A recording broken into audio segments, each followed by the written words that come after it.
We didn't put the hedge around it. We didn't keep it. Okay, would you go back to John 14, read verse 15? If you love me, you will obey what I command. Well, I'm disappointed. You said, yeah, the NIV is wrong because the word is not obey, it's keep. And there is a difference between this. David, would you take that? Just keep it. There's a difference between keeping something and obeying it. If I told you to obey that pen, you'd probably wonder, are you going to help me hear it speak? Because I can't hear it saying anything.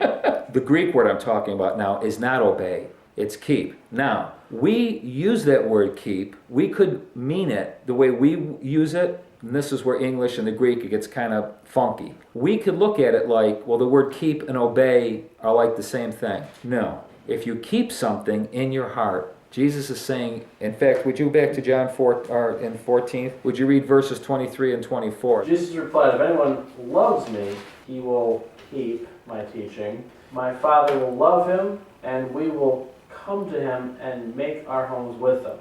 He who does not love me will not keep my teaching. These words you hear are not my own. They belong to the Father who sent me. And go to the 15th chapter, the 10th verse. And if you keep my commandments, you will remain in my love, just as I have kept my Father's commandments and remain in his love. The reason I'm stressing that about keeping the garden, what happens is this, and it's happening even tonight. It's not even like reading from the Bible. The Holy Spirit is speaking. You notice Jesus kept talking about his words, sometimes his commandments. He's saying, for those who have ears to hear, let them hear what the Spirit of the Lord is saying. He speaks to us in our hearts, and he expects us to retain those words in our heart, to keep them. If we do, what happens is between the word that's in us and us, we do them. Does that mean that the words can be in our heart, we've kept them, but we don't do them? Yes, that's possible too. But he's saying a very important part of this, I know you hear me, but what's going to happen? It's either going to get down into your heart and you're going to keep it, or you're going to trash it. Because see, Adam, sitting in the garden, having the second part of this commission about keeping it, protecting it, guarding it, we know by the time we get to Genesis 3, there's a serpent who's having a go at his wife.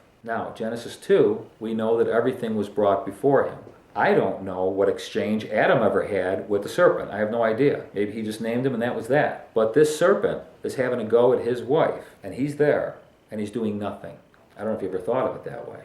What I'm looking at is a man who is looking at created things, but there's no helper found for him, so to speak. Well, I'm getting ahead of myself a little bit.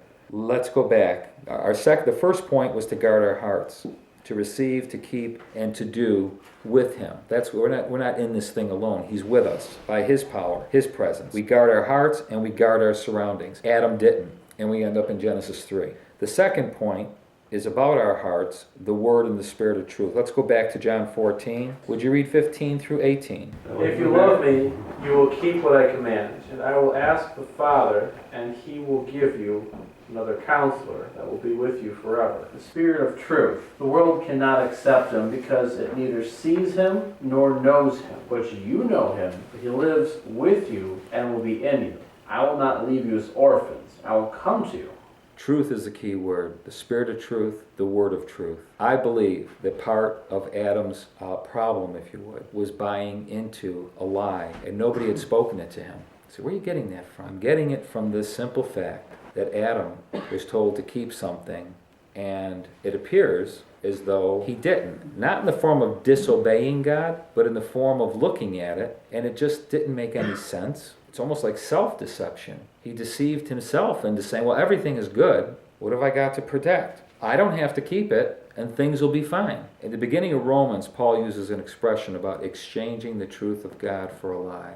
In other words, God gives him the truth. You need to keep it. You need to guard your heart. You need to keep it. And Adam does what we all do. And now I'm using the word Adam. We have a lot of challengers to truth in our lives. These are the facts. And you say, well, facts are true. I understand that. But truth is higher than facts.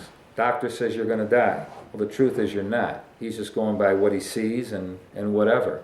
And we operate in a place of truth, not facts. And facts will challenge truth, as funny as that sounds. We have an enemy that we met in Genesis 3 who will challenge the truth. We have reality as we see it. That becomes our truth, what we see. It challenges truth. You got to remember, Adam, what has happened? He's been taken by God, placed in this place of luxurious pleasure in God's heart and his, to work it, to keep it. He starts looking at the animals. There's male and female, and there's no helper found for him.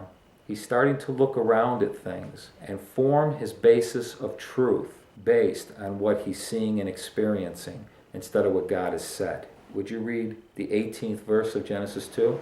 Then the Lord God said, "It is not good for the man to be alone." Now that verse just explodes all of a sudden, because here God is watching man turn into Adam. And he's not saying that this is not good. What he is saying is it's not good for him to be alone.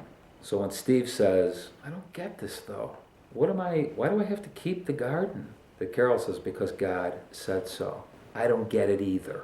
But God said it. He said keep it. So you better keep it. If you do, Adam, in the next chapter, when Sammy the serpent there in the tree or whatever he is doing his thing, as soon as he opens his mouth, "Hey, God, excuse me, I'm not sure I ever told you you had the right to speak in this garden. Who are you?"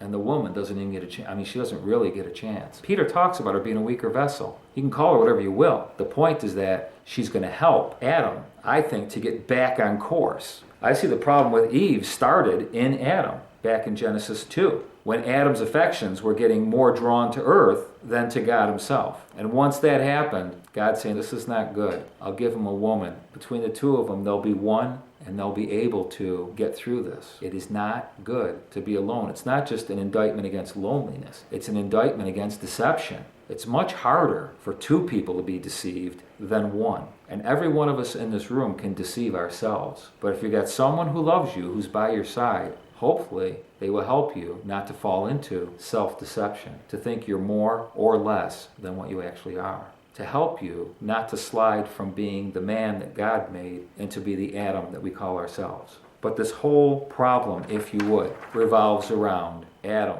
not keeping the garden, not protecting it, not hedging it around with thorns, so that the enemy, with his lies, trying to show us the reality. This is the reality of the situation. You're just going to have to deal with it. I don't know what God said. I don't care what he said. Paul says, not for anything, but I don't go by what I see. I go by what I don't see. I say, "Paul, you're a madman." No, I'm a man of God that goes by what God has told me. That's what I go by. First point, guard our hearts. Second point, truth. Our hearts are supposed to be a place of the Spirit of truth and the Word of truth. The last one really, I guess, hits home the principle for tonight, really, I think. It's easy to kind of turn it a little bit to work the situation the way we want to. It's just a little off, okay? It's not bad. It's not really that bad. How you doing? Yeah, all right. No, you're not. No, I'm not. It's not a big deal. Those are not big deals.